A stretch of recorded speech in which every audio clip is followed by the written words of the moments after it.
네, 2022년 8월 11일 이정훈입니다. 사드 문제에 대해서 중국이 말을 바꿨습니다. 저희 어릴 때 작년에 왔던 각설이 죽지도 않고 또 왔네, 이런 노래 부르고 자랐습니다. 이 각설이를 두려워하지 맙시다. 저희 주장입니다. 제가 어제 방송에서 중국이 산불이단과 관련해서 대한민국 정부가 산불이단을 선서했다라고 중국의 외교부 대변인이 기자 브리핑에서 발표했다고 설명드렸습니다. 그리고 선서라는 것은 중국과 약속을 한 게 아니라 우리가 일방적으로 지키겠다, 우리가 하겠다고 대한민국이 선언한 것이다, 그렇게 정리를 해드렸었는데, 그러니까 중국은 분명히 처음에 우리 한중 간에 약속이 됐다고 하더니만은 그게 아니다, 한국이 일방적으로 하겠다고 선서한 것이다 라고 말을 바꿨다고 정리를 해드렸었는데, 뜻밖에도 선서라고 표현했던 중국 외교부가 그 대변인의 말을 문자로 바꿔서 자기네 홈페이지에 올리면서는 선서라고 표현하지 않고 선시라고 바꿔놨습니다. 분명히 그때는 선서라고 그랬습니다. 그리고 영어를 선시를 뭐라고 표현하는가 하면, 영어로 된 그 브리핑 문을 보게 되면 officially announced, 공식적으로 발표했다라고 썼습니다. 선시가 발표란 뜻이죠. 이에 대해서 우리 외교부 부대변인은 중국이 산불 이란을 대한민국이 선시했다라고 중국이 이제 바꿔서 표현했죠. 그거는 무슨 뜻인가 하면은 문재인 정권이 스스로 이렇게 하겠다고 입장을 밝혔던 것을 표현한 것이다. 근데 선언보다가는 격이 떨어진다, 그런 식으로 설명을 했습니다. 갑자기 이제 선시란 단어가 관심을 끌었어요. 그래서 제가 굉장히 좋아하는 대학 후배 중에 중문과 나온 분이 있습니다. 그분한테, 야, 중국말로 선서가 우리말로 선서하고 같은 뜻이냐? 그리고 중국 한자 선시, 선언할 선자에다가 보일 시자입니다. 선시는 우리는 안 쓰는 말인데 무슨 뉘앙스인지는 알겠다. 근데 중국어에서의 선시는 어떤 뉘앙스냐 그랬더니 이 친구가 간단하게 이걸 보내왔어요. 우리 같으면은 이제 네이버 뭐 다음 이런 것들이 네이버 백과사전 같듯이 있지 않습니까? 중국에도 바이두, 백도 백과사전이 있습니다. 인터넷 백과사전인데 거기에 있는 글을 아예 긁어서 보내줬습니다. 선서하고 선시 둘이 어떻게 중국에서 정의되는지. 선서에 대해서 바이두가 붙여놓은 중국 설명은 원문 그대로입니다. 참가, 기, 일, 조직, 혹, 임직, 시, 제1정적, 뭐 어쩌고저쩌고 중국말 한계가 있으니까 이거를 우리 그 번역기에 돌려서 번역하면은 중국에서 뜻하는 중국 사람들이 쓰는 선서는 뭔가 하면 조직에 참여하거나 특정 조직에 봉사할 때 특정 의식에서 충성과 결의의 말을 하는 것. 네, 우리랑 똑같아요. 대통령이 되기 위해서 선서했습니다. 대한민국 정부 수반으로서 어떻게 하겠다, 약속하는 것, 대한민국에 충성하겠다, 결의하는 겁니다. 선시라는 거에 대해서 중국 바이두는 뭐라고 표현했는가 하면, 현시, 이건 잘 모르시죠? 전시하다 할 때, 보여주는 거구나. 그래서 선포는 우리도 쓰는 말이죠. 공포하다, 선포하다. 우리말로를 선시를 번역기에 놓고 돌리니까 그냥 우리말로는 선언이랑 같다라고 표현하고 나옵니다. 그리고 보여주는 것이다, 발표하는 것, 선언하는 것, 선포하는 것, 이렇게 나옵니다. 그러면 영어로 표현하면 announced, officially announced가 맞죠. 그럼 선언보다 확실히 떨어지는 거죠. 중국이 한 발 물러섰습니다. 한국이 선서했다라고 한 적이 없죠. 그냥 강경화 장관이 그렇게 죽겠을 뿐이죠. 국회에서 이야기한 거죠. 장관의 얘기니까 오피셜리라고는 할 수 있을지 모르지만은, 자, 왜 중국이 이렇게 나왔을까요? 지금 우리 성주기지 사드기지 정상화를 놓고 한미 간에 여러 가지 움직임이 있기 때문입니다. 지금 이종석 국방부 장관이 미국 가서 한미 국방장관 하고 오고 난 다음에 그 회담에서도 사드 기지가 지금 임시로 운영되고 있죠. 환경영향평가를 문재인 정권이 5년 내내 안 해줬죠. 이 문재인이라는 사람은요, 참, 제가 어제 방송에서 그가 대통령이 되고 나서 북한이 화성 15를 쏘니까 사드에 이제 처음에 2기만 배치했던 거를 추가로 4기 더 들어가게 서둘러 줍니다. 그땐 자기가 죽을 것 같으니까. 근데 그 다음에 2018년부터 김정은하고 만나고 어쩌고 하니까 환경영향평가를 안 해주잖아요. 참 사람이 겉다르고 속다른 정권입니다. 그래서 계속 안 해줬기 때문에 6기가 들어갔지만 발사대가 그게 이제 환경영향평가가 안 해줌으로 인해서 이제 여러 가지 불편했었죠. 거기에 대해서 미국 국방부 장관이 이걸 좀 어떻게 해야 된다라고 요구를 했고 우리 국방부 장관도 하겠다라고 답변을 했었는데 이런 것들을 중국 무관이 워싱턴에 가 있고 중국의 정보부는 국가안전부죠. 공공안전부, 구간이죠. 구간에서 요원들도 나가 있고 하니까 또 외교부 요원들도 그렇고 하니까 한미 간에 뭐가 얘기되고 이제 다 정보 수집을 했단 말입니다. 대한민국에서 사드 기지와 관련해서 어떻게 하는지를 짐작했기 때문에 바꾼 겁니다. 지금 대한민국은 어떻게 되고 있는가 하면요. 오늘 보도가 정확히 나왔어요. 오늘 대통령실 관계자가 기자들 앞에서 이렇게 얘기했습니다. 성주의 사드 기지는 8월 말 정도에는 거의 정상화될 것으로 보고 있다. 라고 얘기했습니다. 그러다가 뒤늦게 말을 바꿨습니다. 운영 측면에서 8월 말 정도에는 거의 정상화될 것이다. 라고 했다가 운영 정상화가 아니라 기지 정상화. 8월 말쯤에는 운영 기지 정상화가 될 것이다. 라고 말을 바꿨습니다. 그래서 이게 무슨 차이냐 그랬더니 운영 정상화는 현재는 이제 환경영향평가가 안 끝나서 임시 배치 상태인데 완전히 정상화되는 겁니다. 운영 정상화는. 그럼 기지 정상화는 뭔가 하면은 지금 현재 좌파들의 선동에 의해서 일부 성주 주민들이 합세해서 지상에서 올라가는 길을 막고 있어서 필요한 물자나 이런 걸 헬기로 공수하고 있죠. 이제 헬기 공수를 끝내고 지상으로 갈 수 있는 길을 열겠다. 네. 그게 기지 정상화라는 겁니다. 그게 8월 말쯤은 될 것 같다라는 겁니다. 그러니까 지금 문재인 정권이 5년 동안 허가하지 않았던 거를 지금 윤석열 정부가 풀어가고 있는 겁니다. 그러면 왜 기지 정상화만 하고 운영 정상화는 안 되느냐? 환경영향평가를 해야 되기 때문입니다. 환경영향평가는 지금 문재인 정권이 아무것도 안 했어요.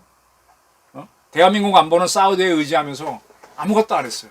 참 나쁜 정권이에요. 어떻게 그렇게 김정은한테 충성을 당합니까? 이제 환경영향평가를 하려면 몇 가지 절차를 관련 법령에 따라 거쳐야 되는데, 뭔가 하면은 환경영향평가 평가협의회를 구성해야 돼요. 그 참여하는 기관은 환경 관련 기관하고 성주군 등등입니다.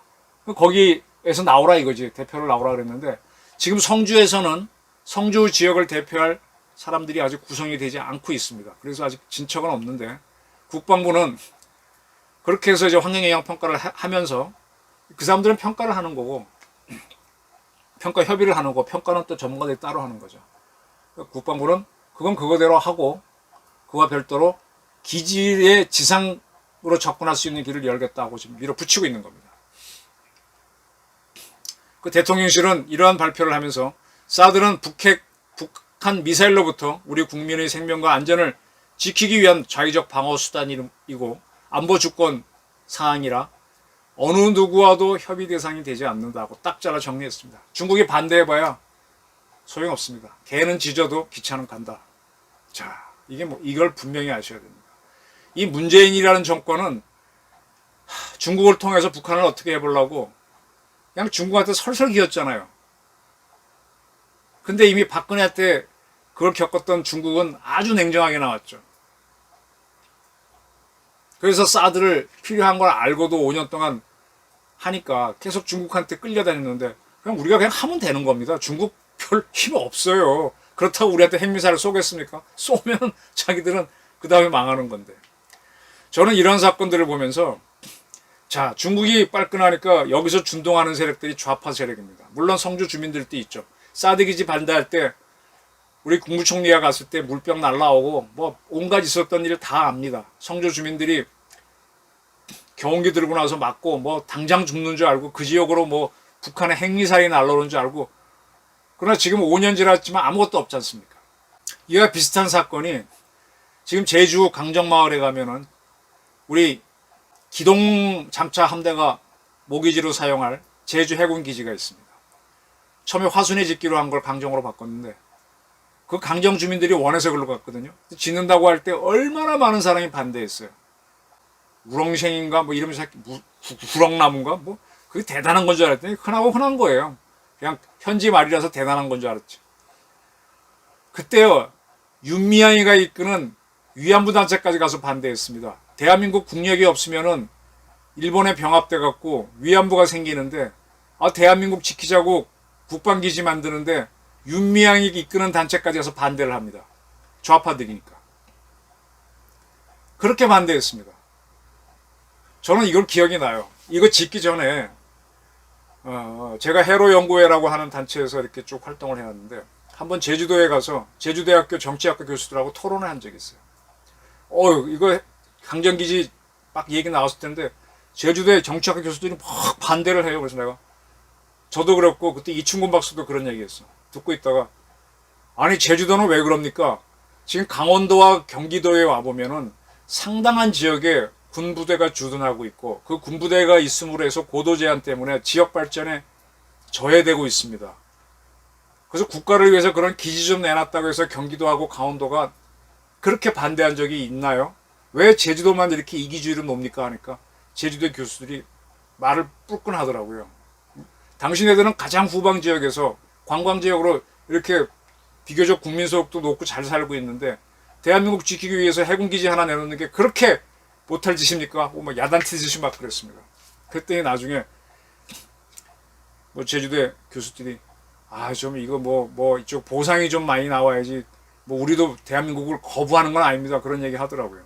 참 속으로 실망한 적이 있는데, 이렇게 지식인들이, 제가 지금 김건희 씨 논문을 99년 논문, 2007년 논문 갖고 저렇게 하고 5년 전 건 조사하지 않기로 돼 있지 않습니까? 그리고 더군다나 미술 분야의 논문은 새로운 게 없잖아요. 그걸 표절했다고, 그거 발견했다고 좋아하는 참 몇몇 교수들을 보면서 한심하다 싶은데 비슷한 겁니다. 자, 제주 해군기지 짓고 나니까 그쪽이 어디 적한테 공격을 받았습니까? 아무 일 없지 않습니까? 또 하나 얘기할까요? 제가 원자력에 굉장히 관심 많다고 그랬는데 지금 경주에 방패물 처분장 지어놨습니다.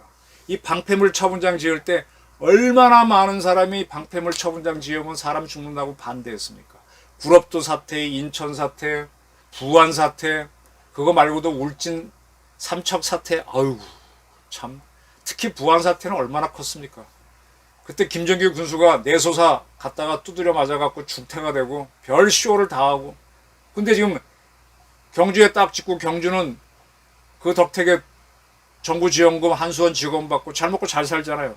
오히려 그거 못 받아내는 군산이 아쉬워하고 그러지 않습니까? 이제 사용후 해결료 중간 저장소를 지으려고 할 겁니다. 이때 또 반대하겠지. 아니, 중간 저장소는 대한민국만 만드나? 이미 일본도 만들어 다 문제없이 돌아가고 있는데. 또 있습니다. 지금 서울 수도권 외곽 순환도로에 보게 되면 도봉산이 이제 의정부 쪽으로 가게 되면 이어진 산에 사패산이라고 있는데 거기 뚫고 지나가는 터널이 있거든요. 사패산 터널 지을 때 거기다 터널 뚫으면은 허파가 뚫리는 거라고 그렇게 반대했는데, 사패산 터널 굉장히 넓죠. 왕복 8차선이죠. 차도 잘 다니고 사패산 끄떡 없고요. 저도 사패산 가끔 등산합니다. 그 꼭대기에 올라가면 너로바위 굉장히 멋있잖아요. 뭔 문제가 있습니까? 옛날 지율이라고 하는 스님이 경부고속전철 천성산 터널 뚫을 때 도령령이 죽는다고 뭐 어떻게 데모를 그렇게 100일 동안 단식했다는데 100일 단식 가능한가요? 옛날 전두환 김영삼 씨가 20 며칠 단식하고 다 쓰러졌는데 어째 100일 단식했다 그래고 그렇게 시끄러웠는데, 지금 천성산 터널 뚫어갖고 KTX 다니지만 도령령은 더 늘어났다며요. 제가 제 외가가 봉화인데, 경북 봉화인데 어릴 때 봉화에 이렇게 가면 이렇게 산이 쭉 오다가 길 옆에 딱 끝나는 데가 있어요. 어른들이 할아버지들이 그랬어요. 이게 용머리다, 용머리. 저게 지맥인데 저걸 자르면은 인물이 안 나오고 동네가 망한다고 막 그랬습니다. 그때 박정희 시절이었죠. 그 길을 똑바로 내려면 이걸 산을 잘라야 되는데 못 자르게 하고 데모를 했습니다. 물론 그 후에 다 뚫고 잘랐습니다. 용머리 없어졌죠. 그럼 그 지역이 망했나? 안 망했습니다. 물론 지금 시골이 다 어려우니까 사람들은 뭐 별로 안 살고 됐지만 망한 건 없습니다. 근데 요즘 시골을 가보면요, 제가 언론사에 오래 있었다고 뭐 어디에 이거 좀 해줘, 도로 닦아줘, 이런 요구가 제법 있습니다. 아마 그 지역 국회의원에 가면 더 많이 들을 거예요. 이제 용맥 자른다는 얘기는 거의 안 나옵니다. 100%는 아니지만. 자, 그걸 보면서 이렇게 생각합니다. 옛날에 박정희 때까지 과학과 기술이 발전하지 않았을 때는 내가 이 지역에서 먹고 살려면요, 우선 가장 사람이 사는데 어려운 조건이 과학기술이 발달하지 않았을 때는 한겨울에 맹추위입니다. 특히 북풍을 막아야 돼요. 북풍 막는 게 어떻게 막습니까? 이렇게 산이 이렇게 막아주면 제일 좋죠. U자 모양, 거꾸로 된 U자 모양으로. 이쪽은 좌청룡 500호지. 그죠? 그 다음에 산이 있어야 물이 내려오잖아요. 물이 있어야 농사를 짓잖아요. 이걸 한자로 표현하면 바람을 막고 물을 얻는 장풍득수. 그래 좌청룡 500호가 있어야 장풍득수가 되고, 그러니까 그걸 자르면 안 되는 거죠. 과학기술이 발전하지 않았을 때는. 그게 인간의 생존 조건 맞습니다. 그래서 이런 좌청룡 500호는 이게 용맥이 되는 거고, 그런 용맥을 따라서 산소도 써야 되고 사람이 나온다. 그런 이론들이 발전하지만 지금은 과학기술이 발전해서 물은 산에서 내려오는 물이 아니라 수도로 공급하지 않습니까? 수도는 얼마든지 공급할 수 있죠. 그 다음에 바람은 지금은 건축자재가 좋아갖고 고층 아파트 집은 바람 얼마나 많이 맞습니까? 저도 한때 고층 아파트에 살았었습니다. 바람 세게 불면 귀신 소리 납니다. 그렇다고 바람 새는 것도 없어요. 태풍 불면 소리 나지만 바람은 이게 딱 막아주고 보온재가 막아주고 또 난방되니까 춥지도 않아요. 그럼 바람, 장풍, 득수 다 되지 않습니까? 그러니까 좌천형 500호가 필요 없지. 그러면 두 가지 문제가 해결되면은 인간이 사는데 필요한 게 뭐가 더 찾나? 교통 좋고 시장 가까우면 좋지 않습니까? 그래서 현대의 풍수지리는 뭐냐? 저는 간단하게 이럽니다. 좌전철 우마트다. 네, 저가 살던 집은 아파트는 바로 밑이 그 이마트가 있었어요. 그래서 지하로 내려가면 밤 10시만 되면 싸게 팔거든요. 그거 갖고 와서 싸게 잘 먹었고, 지금 한참 지하철 뚫고 있는데 뚫으면은 바로 연결되거든요. 명당이었죠. 그런 데가 집값이 올라가는 겁니다. 이 좌전철 우마트가 명당이 되고 더 좋으면 거기에 학교가 있으면 더 좋아지고 이렇게 되는 거지 않습니까? 근데 과거에 그 개념에 빠진 사람들은 좌청룡 500호만 고집하면은 현대 과학기술을 무시하는 거지. 물론 여기에 해군 기지가 있으면 북한이 글로 먼저 쏠 수 있죠. 성주로 먼저 쏠 수 있죠. 근데 그렇게 쉬운 일인가요? 거꾸로 해군 기지가 있음으로 해서 거기가 더 안전해지는 거죠. 감히 못 때리는 거죠. 중국이 사드를 가지고 그렇게 난리친 거는 지들이 불편하니까 그런 거지. 근데 우리가 계속 윤석열 정권이 탁탁탁탁 가니까 못 막잖아요. 못 막으니까 너희가 선언했지? 선언으로 굳어갔는데 우리가 무시하고 해버리면 자기네가 쪽팔리니까 선시로 바꾸는 거 아닙니까? 저는 중국을요, 절대 두려워하지 말자는, 중국제 보게 되면 사람들이 우습게 보죠. 제가 아주 교만한 말일지 모르지만 저는 중국의 핵무기도 중국제라고 봅니다. 중국의 미사일도 중국제라고 봅니다. 그렇게 정교하지 않습니다. 너무 무서워요. 특히 문재인 좌파들은 그 부풀려서 이용을 한 거지. 그 좌파들은 계속 연대투쟁하거든. 어떻게 중국하고 북한하고 좌파들이 같이 굴러가? 그러니까 이걸 깨라 이거예요. 윤석열, 이재명 개딸 뒤에도 누가 이제 조사해보라는 게 바로 그겁니다. 자, 다시 옛날로 돌아갑니다. 저희 어릴 때 보면요, 작년에 왔던 각설이 죽지도 않고 또 왔네 그랬어.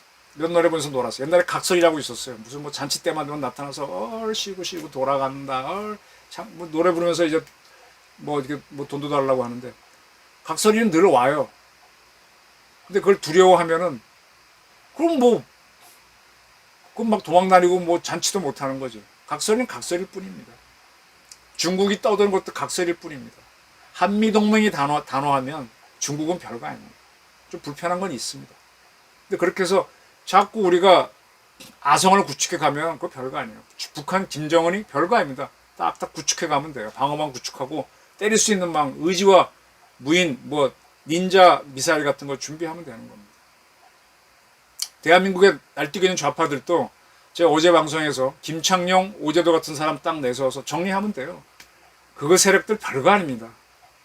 괜히 두서 각설이라고 보시면 돼요. 윤미향이도 별거 아니고 양이원 형도 별거 아닙니다. 반핵 세력도 대한민국한테 도움이 안 됩니다. 물론 친핵으로 가게 되면 몇 가지 문제점은 있어요. 그건 풀어나가면 되는 거고. 그래서 각설이를 두려워하지 말자. 오늘의 저희 주제였습니다. 감사합니다.